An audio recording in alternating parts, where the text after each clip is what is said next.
जय जनता जनार्दन। साथियों, कल आपने प्रधानमंत्री महोदय जी का भाषण सुना होगा भ्रष्टाचार के ऊपर। 2014 में भी माननीय प्रधानमंत्री महोदय भ्रष्टाचार के ऊपर हर एक सभा में उन्होंने आवाज उठाया था। जो हम स्विट्जरलैंड से सारे काला धन वापस ले आएंगे।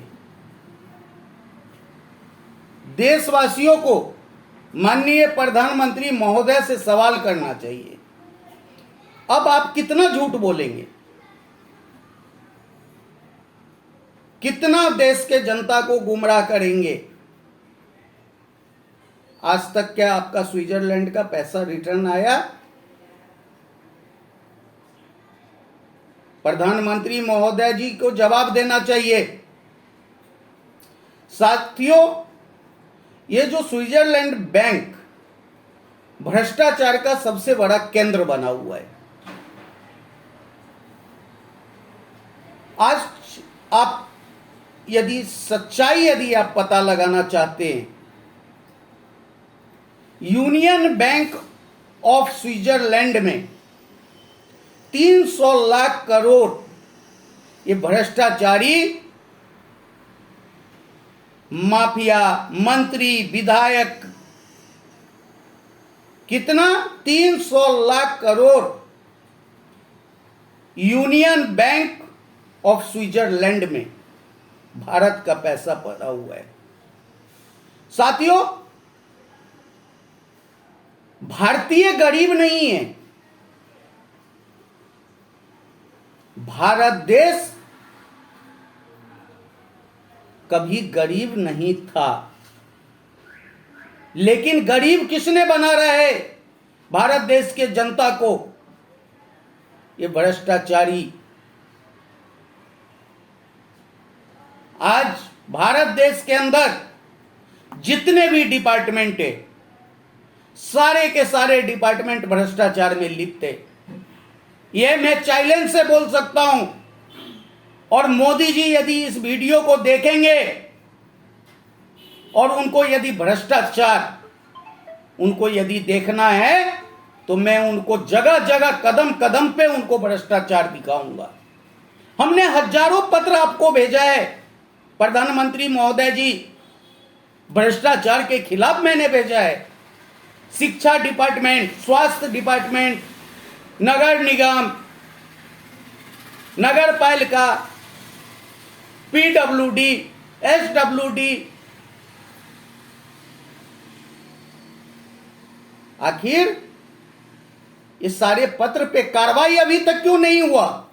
आज देश के अंदर में सारे सरकारी जमीन भूमाफिया विधायक मंत्री के द्वारा बेच दिया गया है। ये सारे सरकारी जमीन को आप क्यों नहीं कब्जा छुड़ा पा रहे हैं? सिर्फ आप भ्रष्टाचार के ऊपर आप सिर्फ बोल के निकल जाते हैं, लेकिन जमीन पे क्या हो रहा है जनता वो देखना चाहती है। साथियों, आज भी मैं आपको बता रहा हूं, जितना स्विट्जरलैंड के अंदर ये भ्रष्टाचारी लोग पैसा चोरा करके जो रखे हुए हैं, यदि ये सारे पैसा भारत देश में वापस आ जाए तो 30 साल, कम से कम 30 साल भी बिना टैक्स के भारत अपना बजट आसानी से बना सकता है। साथियों, सिर्फ भ्रष्टाचार बोलने से जमीन पे भ्रष्टाचार नहीं खत्म हो गया। भ्रष्टाचार को खत्म करने के लिए लोकतांत्रिक लोक राज्य पार्टी 3 साल से पूरे अखिल भारतीय स्तर पे लोगों को जगाने का काम कर रही है। और भ्रष्टाचार तभी खत्म होगा जब भारत देश के 140 करोड़ लोग जागेंगे और समझेंगे जो आखिर हमारा ये गरीबी का कारण कौन है। आज भी यदि 300 लाख करोड़ रुपए स्विट्जरलैंड बैंक से यदि भारत में वापस आ जाए तो कम से कम 80 लाख नौजवान को रोजगार मिलेगा। लेकिन ये सब सिर्फ कहने के लिए, सिर्फ देश के अंदर बातें होती हैं, जुमलाबाजी होता है, फ्री शब्द यूज होता है।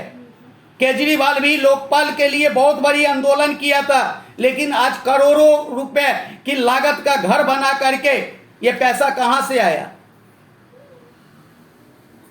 तो ये भ्रष्टाचार नहीं है तो और क्या है? और देश के लोग सिस्टम आपका कहते हैं, एलिगेशन लगा रहे हैं। एलिगेशन भी उसी आदमी पे लगता है जो आदमी पे कुछ ना कुछ दाग रहता है। इस चीज को समझना पड़ेगा देशवासियों को। हमारा देश गरीब था नहीं, हमारे देश के लोग गरीब है नहीं, न कल था न आज है, लेकिन ये लोग ने गरीब जान करके बना रहा है अपनी रोटी सेकने के लिए। और यदि ये लोग 140 करोड़ जनता के हित में यदि काम कर रहा है और 140 करोड़ जनता के हित के बारे में सोच रहा है, तो फिर देश के अंदर लोकपाल कानून क्यों नहीं लागू किया जा रहा है? और लोकपाल बिल लाने के लिए आज से आवाज नहीं उठ रहा है। इस देश के अंदर में डॉक्टर जयप्रकाश नारायण जी लोकपाल बिल लाने के लिए इस देश में उन्होंने आंदोलन बिहार से शुरू किया था। जो भ्रष्टाचार को यदि खत्म करना है तो देश के अंदर लोकपाल बिल पास होना चाहिए।